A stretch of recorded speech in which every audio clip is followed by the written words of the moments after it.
Aklat ng mga Panaghoy. Ang pagdadalamhati ng Jerusalem. Unang kabanata. O anong lungkot ng lungsod na dating matao, siya na dating bantog sa buong mundo, ngayon tulad na ng isang barlo. Siya na dating pangunahing lungsod ngayon ay isa ng lingkod. Buong kapaitan siyang umiiyak sa magdamag. Ang mga matay laging luhaan. Lumayo na ang lahat ng walang natira, kahit isa upang umaliw sa kanya. Ang dati niyang mga kaibigan ngayon ay naging mga kaaway na. Ang mga tagahuday nabihag at dumanas ng kalungkutan at sa pilitang paglilingkod. Sa pananahan nila sa gitna ng mga bansay, hindi man lamang sila makapagpahinga. Napapaligiran sila ng mga kaaway, walang paraan para makatakas. Malungkot ang mga landas patungong Jerusalem pagkat wala nang dumalo sa kanyang mga takdang kapistahan. Wala nang nagdaraan sa kanyang mga pintuang bayan. Dumaraing at nagbubuntong hininga ang kanyang mga pari.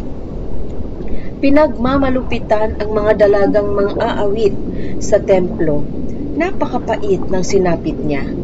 Naging Panginoon niya ang kanyang mga kaaway. Pinapaghirap siya ni Yahweh dahil sa marami niyang kasalanan. Wala na ang kanyang mga anak. Sila'y dinalang bihag ng kaaway. Naparam na ang karangyaan ng Jerusalem. Ang kanyang mga pinunoy parang mga usang di makasumpong ng pastulan. Nanghihina na sa pag-iwas sa mga humahabol sa kanila. Ngayong ang mga taga-Jerusalem ay nasa panahon ng pagdadalamhati at paggala. Nagugunita nila ang maliligayang araw na nagdaan. Nang mahulog sila sa kamay ng kaaway ay walang sinumang sa kanila'y umalalay. Nang sila'y bumagsak, sila'y kinutya ng mga sumakop sa kanila. Mabigat ang nagawang kasalanan ng Jerusalem, kaya't siya'y naging katatawanan. Itinatakwil na siya ng mga pumupuri noon sa kanya. Sa matinding kahihiyan, mukhay tinakpan. Sa isang sulok na naghoy na lamang, ang kanyang karumhan ay di maikakaila. Malagim ang kanyang pagbagsak at wala man lamang umaliw sa kanya. Nagtagumpay ang kanyang mga kaaway at siya'y dumulog kay Yahweh. Sinamsam ng mga kaaway ang lahat niyang kayamanan, ang mga di dapat pumasok na mga taga-ibang bayan, ang banal na templo ay kanilang nilapastangan. Dumaraing ang lahat ng kanyang mamamayan sa paghahanap ng pagkain. Ipinagpapalit nila ng pagkain ang kanilang mga kayamanan para lamang mabuhay. Yahweh, masdan po ninyo kami. Mahabag ka sa aming kalagayan. Wala ba kayong pakialam mga nagdaraan? Hirap na ganito'y inyo na bang naranasan? Ito'y parusa ni Yahweh dahil sa kanyang matinding puot. Nagpababa siya ng apoy mula sa itaas. Nanuot ito sa aking mga buto. Sa nilagay na bitag, doon ako'y nahulog. Isang matinding hirap sa aking pinalasap. Inipon niya ang lahat kong pagkakasala at ito'y ipinapasan sa akin. Dahil sa bigat nito'y unti-unting nauubos ang aking lakas. Ako'y ibinigay ni Yahweh sa aking mga kalaban at aking sarili hindi ko man lang matulungan. Tinawanan lang ni Yahweh ang magigiting kong kawal. Nagpadala siya ng isang hukbo upang lipulin ang mga kabataang lalaki. Dinurog niya ang buong bayan, parang ubas sa pisaan. Dahil dito, hindi mapigil ang pagdaloy ng aking luha. Walang makaaliw sa akin, ni makapagpalakas ng aking loob. Nagtagumpay ang aking kalaban. Kawawang mga anak, iniwan silang wasak. Ako'y nagpasaklulo, ngunit walang tumulong sa akin. Inatasan ni Yahweh ang mga karatig bansa upang ako'y gawing isang kawawa. Kaya ako'y nagmistulang maruming basahan. Nasa panig ng katuwiran si Yahweh. Ako ang naghimagsik laban sa kanyang salita. Ngunit makinig kayo, mga bansa, at tingnan ninyo ang aking paghihirap. Binihag ang aking kadalagahan at kabinataan. Tinawag ko ang aking mga kakampi, ngunit hindi nila ako tinulungan. Namatay ang aking mga pari at mga pinuno ng lungsod sa paghahanap ng pagkaing magpapanumbalik ng kanilang lakas. Masdan mo ako, O Yahweh, sapagkat labis akong nababagabag. Naliligalig ang aking kaluluwa. Ako'y lubhang naguguluhan sapagkat naging mapaghimagsik ako. Kabi-kabila ang patayan sa loob at labas ng kabahayan. Pakinggan mo ang aking daing, walang umaaliw sa akin. Natuwa pa nga ang mga kaaway ko sa ginawa mo sa akin. Madaliin mo ang araw na iyong ipinangako, na sila'y magiging gaya ko rin. Hatulan mo sila sa kanilang kasamaan, pahirapan mo sila, tulad ng pagpapahirap mo sa akin. Dahil sa aking mga pagsalangsang, napapahimutok ako sa tindi ng hirap, at para akong kandilang nauupos. Pinarusahan ni Yahweh ang Jerusalem. 2 kabanata. Sa matinding galit ni Yahweh, ipinahiya niya ang Zion. Ibinagsak niya ang karangalan ng Israel. Sa araw ng kanyang puot, nakalimutan niyang Zion ang kanyang tuntungan. Walang awang winasak ni Yahweh ang lahat ng nayon ni Jacob. Sinira niya ang matitibay na puta ng Huda. Ang kaharian at mga pinuno nito ay kanyang ibinagsak at inilagay sa kahihiyan. Sa tindi ng kanyang galit ay iginupo niya ang hukbo ng Israel. Hindi niya kami tinulungan nang dumating ang kaaway. Nag-aalab ang galit niya sa amin, gaya ng paglamon ng apoy sa buong paligid. Para siyang kaaway, tinudla niya kami ng pana at nilipol ang lahat ng kinalulugdan namit ipinagmamalaking mamamayan. Ibinuhos niya sa Jerusalem ang tindi ng kanyang galit, parang isang apoy na sa kanya'y tumupok. Tulad ng kaaway, winasak ni Yahweh ang Israel. Giniba niya ang mga palasyo at lahat ng kuta. Inilagay niya ang Huda sa walang katapusang pagdadalamhati. Pinaguho niya ang tabernakulo nito, gaya ng isang halamanan.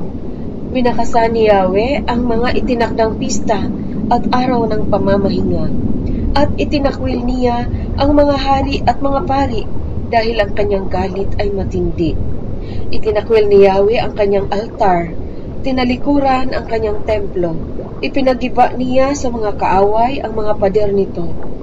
Dahil sa kanilang tagumpay, nagkaingay sa tuwa ang mga kaaway sa lugar na dati buong galak naming pinagdarausan ng pagsamba.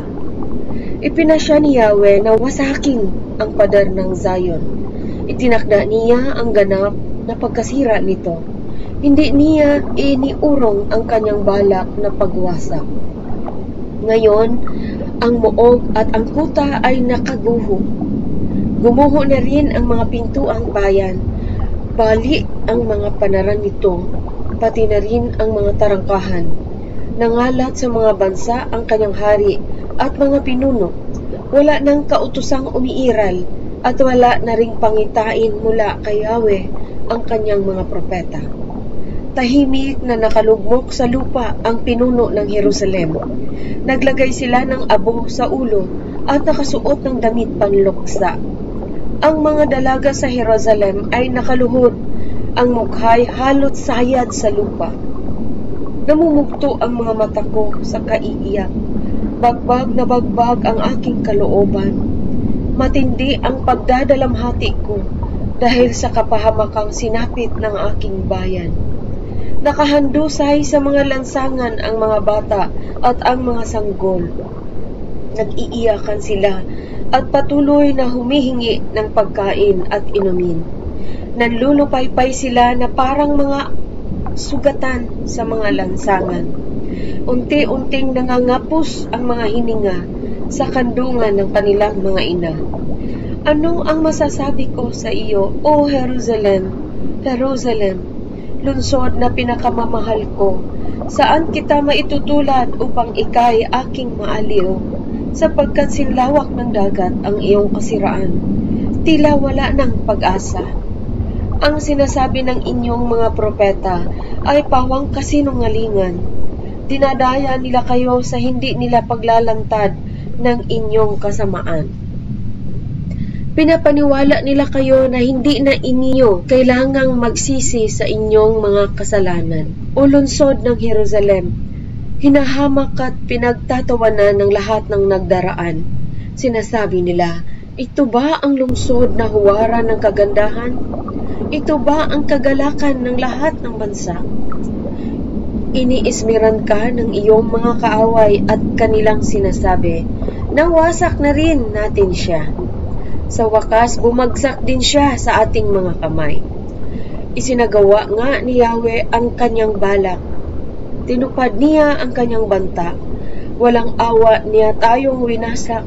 Pinagtagumpay niya ang ating kaaway at dinulutan ng kagalakan at paglupig sa atin. Dumaing ka ng malakas kay Yahweh, Jerusalem. Araw-gabi hayaan mong umagos ang iyong luha, gaya ng ilog. Huwag kang tumigil sa iyong pag-iyak. Bumangon ka't humayaw ng paulit-ulit sa magdamag. Sa bawat pagsisimula ng oras ng pagbabantay, tulad ng tubig ibuhos mo sa harapan ni Yahweh ang laman ng iyong puso. Itaas mo sa Kanya ang iyong mga kamay alang-alang sa iyong mga anak.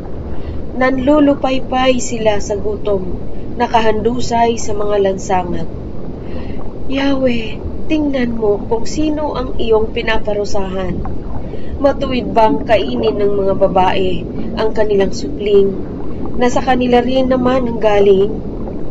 O dapat bang patayin sa templo ang pari at ang propeta? Naghambalang sa mga lansangan ang patay, bata't matanda, dalaga't binata. Nilipol mo sila ng araw na ikaw ay magalit. Walang awa mo silang pinatay. Aking mga kalaban iyong inanyayahan, tuwang-tuwa sila na para bang nasa pistahan. Kaya ang mga anak kong inaruga sa mga kaaway ko'y pinapuksa. Dahil sa araw na iyon, galit mo'y matindi, parusa, pagsisisi at pag-asa. 3 kabanata. Naranasan ko kung gaano kahirap ang maparusahan ng Diyos. Itinaboy niya ako sa lugar na wala kahit bahagyang liwanag. Walang awa niya akong hinahampas sa buong maghapon. Tad-tad ng sugat ang buo kong katawan at bali-bali ang aking mga buto. Ibinilanggo niya ako sa kalungkutan at pagdurusa. Isinadlak niya ako sa kadiliman. Laging nasa bingit ng kamatayan. Ginapos niya ako para hindi makakatakas. Pinalibutan ako ng pader na mataas. Nanambitan man ako at humingi ng tulong, hindi niya dininig ang aking dalangin. Susuray-suray ako sa tindi ng hirap, at kahit saan ako bumaling ay may pader na nakaharang. Siya'y parang usong nag-aabang sa akin at parang liyong nag-aantay. Hinabol niya ako sa kaniluray at iniwang nakahandusay. Iniakma niya ang kanyang pana at ako ang ginawang tudlaan. Tinamaan ako sa aking puso ng kanyang mga palaso. Buong araw ako'y pinagtatawanan. Sa mga kwentuhan ako ay biruan. Pawang kapaitan at kalungkutan ang ipinalasap niya sa akin. Inginudngod niya sa lupa ang aking mukha at idinikdik sa bato ang aking bibig. Naglaho sa akin ang bakas ng kalusugan, maging kapayapaan at kaligayahan man. Kaya't sinasabi ko, nawala na ang aking lakas at ang aking pag-asa kay Yahweh. Simpait ng abdo ang alalahanin sa aking paghihirap at kabiguan. Lagi ko itong naaalala at ako'y labis na napipighati. Gayunmay, nanunumbalik ang aking pag-asa kapag naaalala kong pag-ibig mo, Yahweh, ay hindi nagmamaliw. Kahabagan mo'y walang kapantay. Ito ay laging sariwa bawat umaga. Katapatan mo'y napakadakila. Si Yahweh ay akin. Sa Kanya ako magtitiwala. Si Yahweh ay mabuti sa mga nananalig at umaasa sa Kanya. Kaya't pinakamainam ang buong tiyagang umasa sa ating kaligtasang si Yahweh ang may dala. Ang mabuti sa isang tao na siya'y matutong magtiyaga mula sa kanyang kabataan. Kung siya'y palasapin ng kahirapan, matahimik siyang magtiis at maghintay. Siya'y magpakumbaba sa harapan ni Yahweh at huwag mawala ng pag-asa. Tanggapin ang lahat ng pananakit at paghamak na kanyang daranasin. Mahabagin si Yahweh at hindi niya tayo itatakwil habang panahon. Bagaman siya'y nagpaparusa, hindi naman nawawala ang kanyang pag-ibig. Di niya ikatutuwang tayo'y saktan o pahirapan. Hindi nalilingid kay Yahweh kung naghihirap ang ating kalooban, maging ang ating karapatan kung tayo'y pagkaitan. Kung ang katarungan ay hayaang tinutuya, siguradong si Yahweh ay hindi magpapabaya. Walang anumang bagay na mangyayari nang hindi sa kapahintulutan ni Yahweh. Kaya, kapangyarihan ng kataas-taasang Diyos ang masama at mabuti. Bakit tayo magrereklamo kapag tayo'y pinaparusahan kung dahil naman ito sa ating mga kasalanan? Siyasatin natin suriin ang ating pamumuhay at tayo'y manumbalik kay Yahweh. Dumulog tayo sa Diyos at tayo'y manalangin. Kami nagkasala at nagimagsik at hindi mo kami pinatawad. Sa iyong matinding galit ay hinabol mo kami at walang awang pinatay.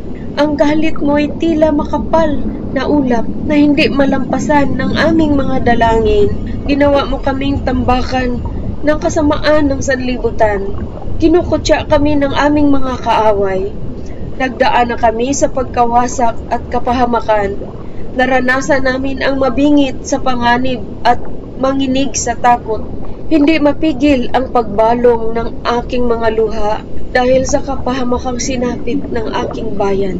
Walang tigil ang pagdaloy ng aking mga luha hanggang si Yahweh ay tumunghay mula sa langit at kami lingapin. Nagdadalamhati ako dahil sa sinapit ng mga kababaihan sa aking lungsod. Para akong ibong binitag ng aking mga kaaway, gayong wala silang dahilan upang kamuhian ako. Ako'y inihulog nila ng buhay sa isang balon at tinakpan ng bato ang bunganga nito. Lumubog ako sa tubig at nasabi ko, wala na akong pag-asang mabuhay pa. O Yahweh, tinawag ko ang iyong pangalan nang ako'y nasa kailaliman ng balon. Narinig mo ang aking samo. Huwag mong takpan ang iyong pandinig sa aking paghingi ng tulong. Nilapitan mo ako nang ika'y tawagin ko. Sinabi mo sa akin, huwag kang matatakot. Hindi kaila sa iyo ang kasamaang ginawa nila sa akin. Bigyan mo ako ng katarungan. Nakita mo ang kanilang paghihiganti at masasamang balak laban sa akin. Narinig mo, Yahweh, ang pangungutya nila at mga pakana laban sa akin.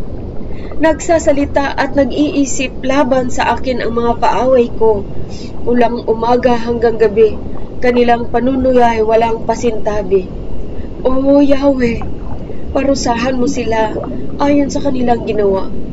Pahirapan mo sila at iyong sampain.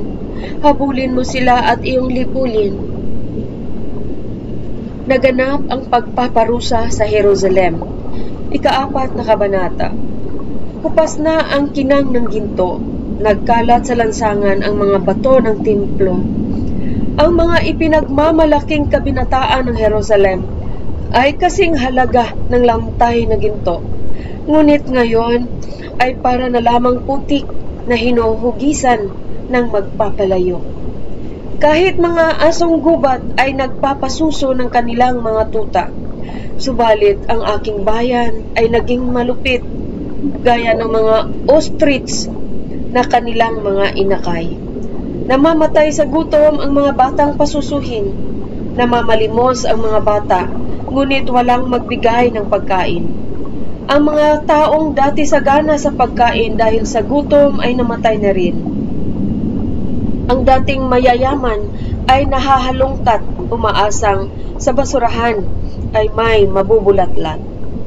Ang pagpaparusa sa aking bayan ay higit pa sa sinapit ng Sodoma. Nasa isang kisap matay, pinasak ng Diyos. Dati, ang aming mga pinuno ay matuwid at sindalisay ng yelo. Sila'y matipuno, malakas at malusog. Ngayoy mukha nila'y singitim ng alkitran. Kanilang mga bangkay sa Jerusalem ay naghambalang. Nangulubot na ang kanilang mga balat, parang kahoy na natuyo ang mga buto. Mabuting di hamak ang masawi ka sa digmaan, kaysa naman sa gutom ikaw ay mamatay. At dahil walang makain, labis kang nanghina. Kalagim-lagim ang naging bunga ng kapahamakang sinapit ng aking bayan. Upang ang ina ay may makain, kanilang supling ang siyang isinain. Ibinuhos ni Yahweh ang kanyang matinding puot sa lungsod ng Zion. Lahat kanyang tinupok. Hindi naniniwala ang lahat ng hari sa sanlibutan, ni ang kanilang mga nasasakupan, na mapapasok ng kaaway ang lungsod ng Jerusalem. Ngunit ito ay naganap dahil sa kasalanan ng mga propeta at sa kasamaan ng mga pari na nagpapapatay sa mga walang sala. Ang mga pinuno'y parang bulag na palaboy-laboy sa lansangan at natitigmak ng dugo, kaya walang mangahas lumapit sa kanila. Lumayo kayo, kayong marurumi. Huwag kayong lalapit sa amin, sabi ng mga tao. Kaya't sila'y naging pugantet palaboy-laboy, ni isang bansa'y walang nais tumanggap sa kanila. Hindi na sila pinahalagahan ni Yahweh, kaya sila'y pinangalat niya. Hindi na niya kinilala ang mga pari at mga pinuno. Nanlabo na ang aming mga paningin sa paghihintay sa tulong na hindi na dumating. Naghintay kami sa isang bansang wala namang maitulong. Ang kaaway ay laging nakabantay kaya hindi kami makalabas sa lansangan. Nabibilang na ang aming mga araw, malapit na ang aming wakas. Ang mga humahabol sa amin ay higit na mabilis kaysa mga agila sa himpapawid. Tinugis nila kami sa mga kabundukan, maging sa ilang ay inaabangan. Nabihag nila ang aming tagapagtanggol, ang itinalaga ni Yahweh, na inaasahan naming mangangalaga sa amin laban sa mga kaaway. Magalak at matuwa bayan ng Edom at Uz. Subalit ang kapahamakang ito'y inyo ring mararanasan. Malalagay ka rin sa lubos na kahihiyan. Pinagdusahan na ng Zion ang kanyang mga kasalanan, kaya't lalaya na siya mula sa pagkabihag. Ngunit paparusahan ni Yahweh ang Edom dahil sa kanyang kalikuan at ibubunyag ang kanyang mga kasalanan. Dalangin paghingi ng awa. 5 kabanata. Gunitain mo, Yahweh, ang nangyari sa amin. Masdan mo ang sinapit naming kahihiyan. Ang aming mana ay ibinigay sa mga dayuhan, at ang aming mga tahanan na may ipinagkaloob sa mga taga-ibang bayan. Ang aming mga amay pinatay ng mga kaaway, kaya't aming mga ina wala ng kaagapay. Kailangang bayaran namin ang tubig na iinumin, pati ang panggatong ay binibili na rin. Pinagtrabaho kaming parang mga hayop, hindi man lamang pinagpapahinga. Para lang magkaroon ng sapat na pagkain, nakipagkasundo kami sa Ehipto at Assyria. Nagkasala nga ang aming mga ninuno, at dahil sa kanila, kami ay nagdurusa. Mga alipin ang namamahala sa amin, walang makapagligtas sa amin mula sa kanilang mga kamay. Sa paghahanap ng pagkain, nanganganib ang aming buhay, sapagkat naglipana ang aming mga kaaway. Dahil sa matinding gutom, nag-aapoy ang aming katawan, para kaming nakalagay sa mainit na pugon.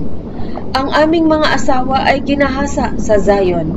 Ang mga dalaga na may pinagsasamantalahan sa mga bayan ng Huda. Ginagapos at ibinibitin ang mga pinuno, at ang matatanda ay hindi na nirespeto. Ang mga kabataang lalaki pinagtatrabahong parang alipin. Nakukuba sa bigat ng pasa nilang kahoy ang mga batang lalaki. Ayaw nang magulong ang matatanda ng bayan. Ayaw nang tumugtog ng mga kabataan. Naparam ang kagalakan sa aming puso. Ang aming pagsasaya ay naging pagluluksa. Walang natira sa aming ipinagmamalaki.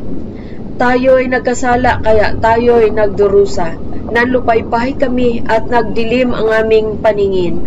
Pagkat iniwan ng tao ang bundok ng Zion, mga asong gubat na lang ang naninirahan doon. Ngunit ikaw, O Yahweh, ang hari magpakailanman. Ang iyong luklukan ay walang katapusan. Kay tagal mo kaming pinabayaan, kailan mo kami alalahaning muli? Ibalik mo kami, O Yahweh, sa dati naming kaugnayan sa iyo. Talaga bang itinakwil mo na kami? Sukdulan na bang talaga ang galit mo sa amin?